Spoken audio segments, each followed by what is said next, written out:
ልጆቻችሁን ብርድ እንዳይመታቸው ቅዳሴው ሲያልቅ የምታመጧቸው፣ ዕጣኑ እንዳይሸታቸው፣ ካህኑ ሲወጣ ሲገባ እንዳያዩት የምታደርጓቸው፣ የቃጭሉ ድምፅ የቅዳሴው ድምፅ እንግዳ እንዲሆንባቸው የምታደርጓቸው፣ ሲነጋ አንጠልጥላቸው አምጥታችሁ የምታቆርቧቸው። ሲጀመር የዕጣኑን መዓዛ ሳታሸቱ መቁረብ ማን የፈቀደላችሁ? ገንዘብ ስላላችሁ ጤነኞች ሆናችሁ መኖር የምትችሉ ይመስላችኋል እንዴ? ወገኖቼ ለምንድን ነው ገንዘብ ለማግኘት የእግዚአብሔርን ትእዛዝ የተላለፍነው? እግዚአብሔር በመጀመሪያ ያስተምራል፣ ሁለተኛ ይመክራል። ምን ይላል? ይመክራል። ሶስተኛ ይገስጻል፣ በአራተኛው ያጠፋል። እግዚአብሔርን እንደማያውቅ ሰው ሆነናል ብዙዎቻችን። ግን መጽሐፍ የሚለው ተግሳጽን ተቀበሏት ነው። ዮናስ የጠቀመው ተግሳጹን መቀበሉ ነው። ምክሩን አልተሰማም፣ ትእዛዙን አልተቀበለም። ከዚያስ ተግሳጹን ግን ሰማ፣ ቶሎ ብሎ ሰማ። ኢዮብ ምን ይላል? በመጽሐፈ ኢዮብ ምዕራፍ 15 ላይ ስትመለከቱ እግዚአብሔር የሚገስጸው ሰው ምስጉን ነው ይላል። እግዚአብሔር ምን የሚለው ሰው? የሚገስጸው ሰው ምስጉን ነው ብሎ ነው የሚናገረው። በእርግጥም የእግዚአብሔር ተግሳጽ ታነቃለች፣ ሰውን ከኃጢአት ትመልሳለችና ምስጉን ነው፣ እድለኛ ነው። እግዚአብሔር ከገሰጸንማ እድለኞች እኮ ነን። አሁን ዓለምን እግዚአብሔር እየገሰጻት ነው። ብትሰማ ብትመለስ እድሏ ነው። እግዚአብሔር ተግሳጹን አልቀበል ካል እንደ ሰዶም እንደ ገሞራ መዘባበቻ ያደርገናል። እንድንጠፋ የሚያደርግ መከራ ያመጣብናል ማለት ነው። ተመልከቱት፣ 7 ካህናት ዛሬ ድረስ መፈራረጃ ናቸው። ተመልከቱ ሰዶምና ገሞራን፣ ዛሬም ድረስ አጥንታቸው እንኳን በምድር ላይ የለም። መቃብራቸው አይታወቅም፣ ስም አጠራራቸው የለም። ሰዶም ገሞራ ዛሬ የመከራ ምሳሌ፣ የጥፋት ምሳሌ ሆነው ሲጠቀሱ ይኖራሉ። ተግሳጹን እምቢ ስንል ይህን ያመጣል እግዚአብሔር። እዚህ ደረጃ ይደርሳል፣ እዚህ ደረጃ ይደርሳል። እግዚአብሔር በመጀመሪያ ያስተምራል። ምን ይላል? ንገሩኝ፣ ምን ይላል? ያስተምራል። ሁለተኛ ይመክራል። ምን ይላል? ይመክራል። ሶስተኛ ይገስጻል፣ በአራተኛው ያጠፋል። ማስተማር ሰው ካልተማረ ስለማያውቅ ነው። መምከር ክፉና ደጉን መለየት ሲያቅት ነው። ክፉና ደጉ መለየት ያቅተዋል አንዳንድ ጊዜ። ወይም ስጋዊነት ስጋና ደም ይጎትተውና በዛው ይሄዳል። ተመልከቱት፣ ክርስቶስ በምድር ላይ በነበረ ጊዜ በጉባኤ ያስተምራል። ይሁዳም ጴጥሮስም እኩል ትምህርቱን ይሰማል። ይሁዳ ትምህርት አልበቃው አለ። ስለዚህ ምን አለ? ምክር ሰጠ እግዚአብሔር። አሌሎቱ ለዛ ያገባኒ ብሎ ለሚያስይዘኝ ለዚያ ሰው ወዮለት። እማየሶስ ወበ የተወልደ ባይወለድ በተሻለው አለ። የሚያስይዝ ማን ነው አሉት። ከኔ ጋር አብሮ እጁን ወደ ወጭቱ የሚከት ነው አለ። ዛያወረድ እዴው ከኔ ጋር አብሮ እጁን የሚከት ሰው እሱ ያስይዘኛል። ይህ ምክር እየሰጠ ነበር፣ ግን ይሁዳ ሊሰማ አልቻለም። ይሄ ምክር ነው። እምቢ ካልን ግን ወገኖቼ ተግሳጽ ያመጣል እግዚአብሔር፣ ይገስጻል። ይሄም ቢሆን ፍቅር ነው፣ እንድንመለስ ነው። እንደ ዮናስን ነገረው፣ ሂድና አስተምራለሁ፣ ላከው እግዚአብሔር። ቃሉ ሰለቸው መረረውና ወደ ሌላ ሀገር ነው መሄድ ብሎ ተነሳ። በገዛ መንገዱ ገንዘብ ስለነበረው መርከብ ተስማማና በኢዮጴ ወይም አሁን ሜዲትራኒያን ባህር የሚባለው ማለት ነው፣ በሱ ላይ የምትሄድ አንድ መርከብ አገኘና ተሳፈረ። ገንዘብ ስላለው። ገንዘብ ስላላችሁ ጤነኞች ሆናችሁ መኖር የምትችሉ ይመስላችኋል እንዴ? ወገኖቼ ለምንድን ነው ገንዘብ ለማግኘት የእግዚአብሔርን ትእዛዝ የተላለፍነው? ገንዘብ ስላላችሁ ብቻ የምትጠግቡ ይመስላችኋል? እንጀራ ያለው ሁሉ ጠግቦ የሚያድር ይመስላችኋል? ገንዘብ ያለው ሁሉ የሞላለት ይመስላችኋል? ደስታ ያገኘ ይመስላችኋል? ገንዘቡን ፈልገ ሰብስበህ መያዝ ስትጀምር ደስታን ካንተ ይነጥቃታል እግዚአብሔር። ቤቱን ሰርተ ሲጨርስ እረፍት የሚባል ነገር ይጠፋል።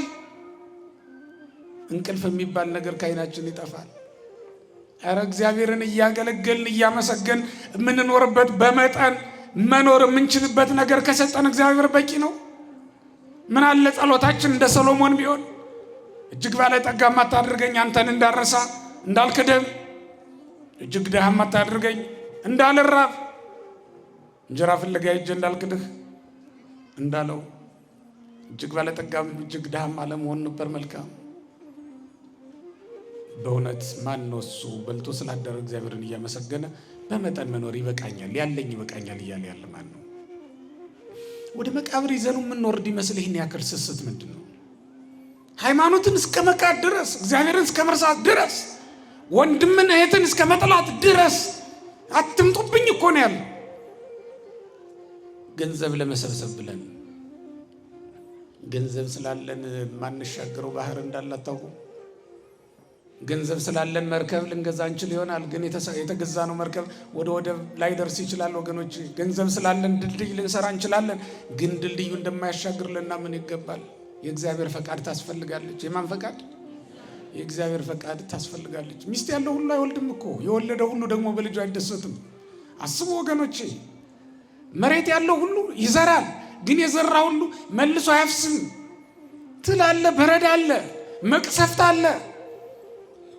ዝናብ እኛ ብንሰራ ብናርስ እኮ ዝናብ የሚልክ እግዚአብሔር ነው ወገኖቼ። ውርጭ ቢልክበት እግዚአብሔር እዛው እንጭጭ ብሎ የሚቀር አይደለም እንዴ? አሸዋ ሆኖ እዛው አፈር ሆኖ ይቀራል እኮ። በእውነት እግዚአብሔር እግር ስላለን የምንራመድ ይመስላችኋል? እግራችንን አስሮ ቢያኖረው እግዚአብሔር ይችል የለም እንዴ? ጥበበኛ አምላክ ስለሆነ እኮ ነው ሲጀመር ይህን ትልቅ ሰውነት ስንዝር በማትሞላ እግራችሁን እኮ ብትለኳት፣ ጫማችሁ ብትለኳት እቺ የምትቆሙባት ስንዝር አትሞላም። ባላንስን ጠብቀህ እንድትሄድ የሚያደርገው እግዚአብሔር። በተለይ አንዳንድ ሰዎች አሉ የዘመሙ የሚመስሏችሁ በጣም ረጃጅም ሰዎች። ይሄ ሰው አሁን ተቀምጠው ስታያቸው ይሄ ሰውዬ ቁሞ ይሄዳል የምትሏቸው እና አንዳንድ ጊዜ ሰው ቢሆን ያንን ያለባላ ሊያስኬደው አይችልም።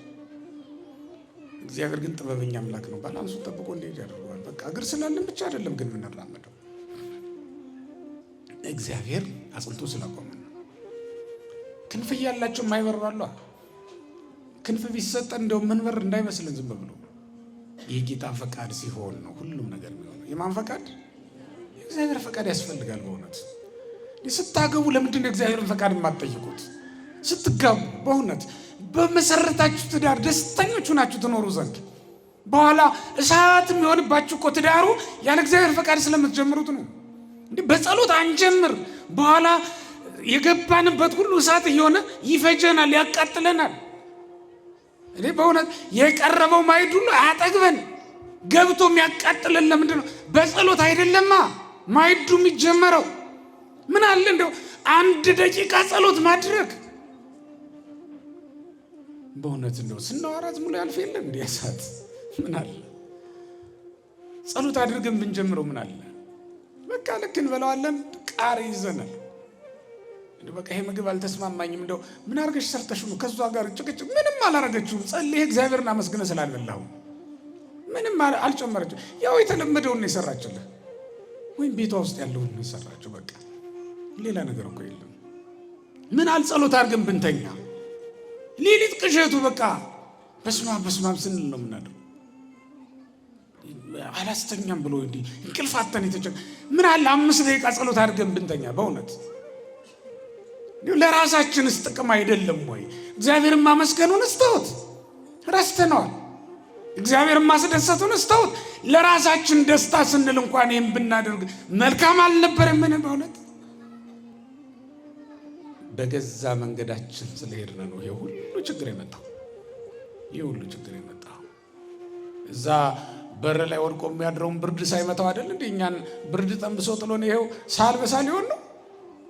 እስኪ ተመልከቱት እንዴ! በቀን 1 ጊዜ የሚበላው የሌለው ምስኪኑ ተርቦ የሚኖረው በጤና እየኖረ እየዘለለ እንደ ጉድ እኛ ምግብ የምናቀያየርላቸው እኛ ምግብ የምናማረጥላቸው አልበላ ብለው በስላሴ በሞቴ እያባበልን የምናበላቸው ልጆች የሚታመሙት ምን ሆነው ነው?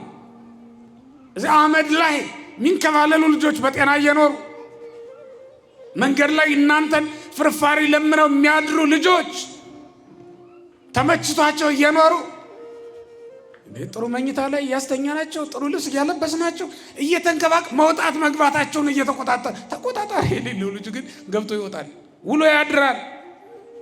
ጌታ የሌለው እናትና አባቱ የተውት እግዚአብሔር ግን የሚያኖረው ስንቱ አለ። እናንተ አሁን በልክታችሁ ጥበበኞች ሆናችሁ ሞታችኋል። ልጆቻችሁን ብርድ እንዳይመታቸው ቅዳሴው ሲያልቅ የምታመጧቸው፣ ዕጣኑ እንዳይሸጣቸው፣ ካህኑ ሲወጣ ሲገባ እንዳያዩት የምታደርጓቸው፣ የቃጭሉ ድምፅ የቅዳሴው ድምፅ እንግዳ እንዲሆንባቸው የምታደርጓቸው፣ ሲነጋ አንጠልጥላችሁ አምጥታችሁ የምታቆርቧቸው። ሲጀመር የዕጣኑን መዓዛ ሳታሸቱ መቁረብ ማን የፈቀደላችሁ? ቆማችሁ ደጅ ሳትጠኑ ማቁረብ ማን ያዘዛችሁ? ማን ያስለመዳችሁ? እረ ነውር ነው ይሄ። የጌታ ስጋና ደም ነው። አትቀልዱ። ስርዓት ያዙ። በስርዓት ተመላለሱ። በስርዓት እንኑር።